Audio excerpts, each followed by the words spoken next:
Hello guys, welcome back to the new vlog and आज चाहिँ हामी राखेर जान्छौँ।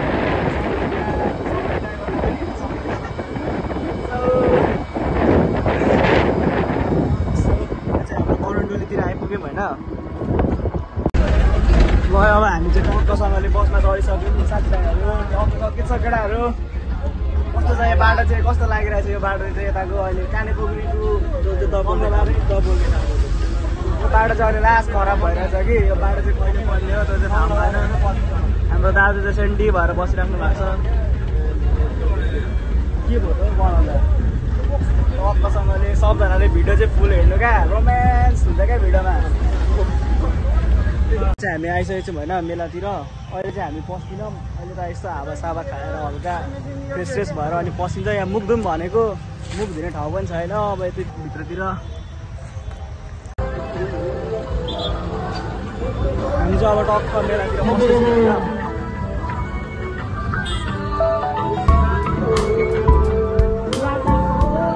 आन्टी यस्तो काम गर्नु हुँदैन नि पेट।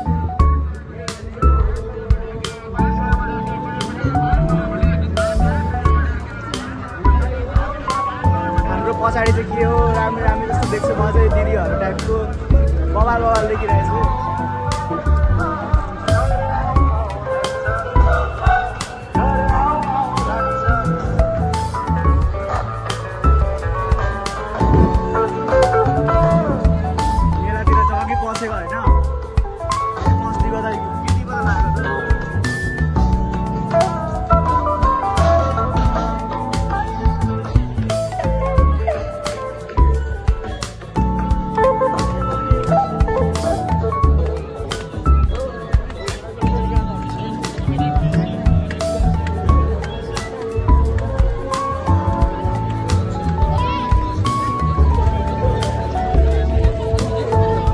के बोल्नु नबोल्नु भयो, धेरै दिन पछाडि भिडियो बनाएर होला कि होइन दाइ नहान्ने होला हौ, त्यो ढल्दैन भन्ने थाहा छ क्या हामीलाई।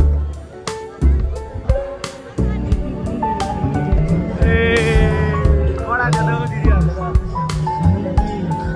बाटोमा बसेर भए पनि गीत सङ्गीतहरू गाउँदै आएको त्यो राम्री राम्रीहरू पनि देखिरहेको थियो नि, मलाई देखिँदैन होला भनेको कि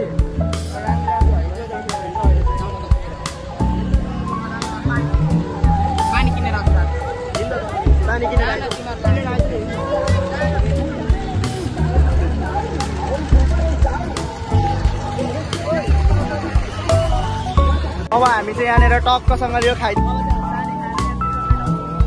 राम्रीहरू यहाँ साथीले कहाँ हेरिदिएको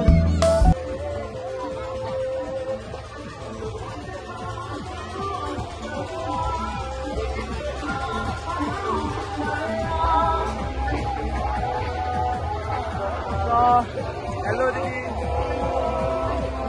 त्यो अङ्कलहरू हुन्छ, बाजेहरू बाजे बोजूहरू।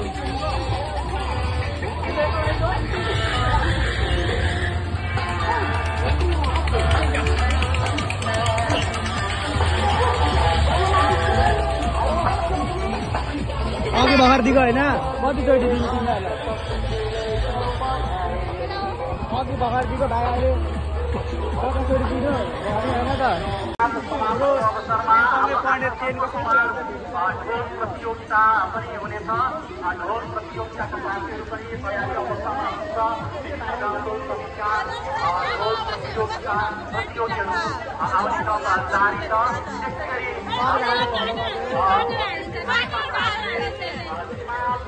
त्यसै एउटा बोलको गीतमा उहाँले लाइभ म्युजिकमा आफ्नो प्रस्तुति दिएर गइसक्नु भएको छ। म उहाँलाई धन्यवाद दिन चाहन्छु।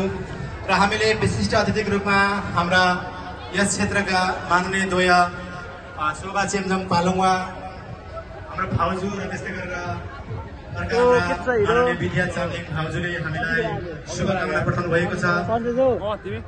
विद्या चामलिङ मान्यज्यू अस्ति भर्खरै हाम्रो नम्रलाल मान्यज्यूसँगै 4 जना मान्यज्यूहरू गाडी पोखरीमा सडक दुर्घटनामा गाडी दुर्घटनामा उहाँहरू घाइते हुनुभएको थियो। त्यसमध्ये सबैभन्दा घाइते हुनुभएका हाम्रा माननीय विद्या चामलिङ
It's a bag.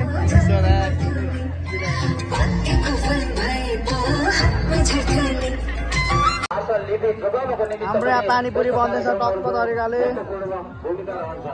हाम्रो अङ्कल र आन्टी हुनुहुन्छ यहाँ। रमाइलो बजारमा पनि म देखिरहेको हुन्छु। आन्टीले त दामी तरिकाले पानीपुरी बनाउँछ। समाजमा सद्भावनाहरू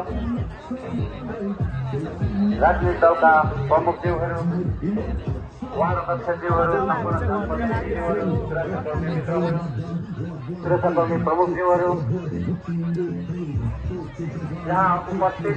अब चाहिँ हामी यहाँ जेरी खानुलाई टक्क जाँदैछौँ होइन। टप कुनुले मलाई किनिन्छ जेरी। तिमीलाई चिने जस्तो लाग्यो दाइ। तिमीलाई मैले कता दिएको थिएँ नि। तिम्रो घर कता हो? यस धरतीमा उत्पत्ति मानव कता हो त्यो भनेको? जातिहरूमध्ये धिमाल जातिहरूलाई भूमिपुत्रको रूपमा चिनिन्छ, तर पनि समाजमा नेतृत्वसम्म पहुँच भने पुग्न सकिरहेको छैन।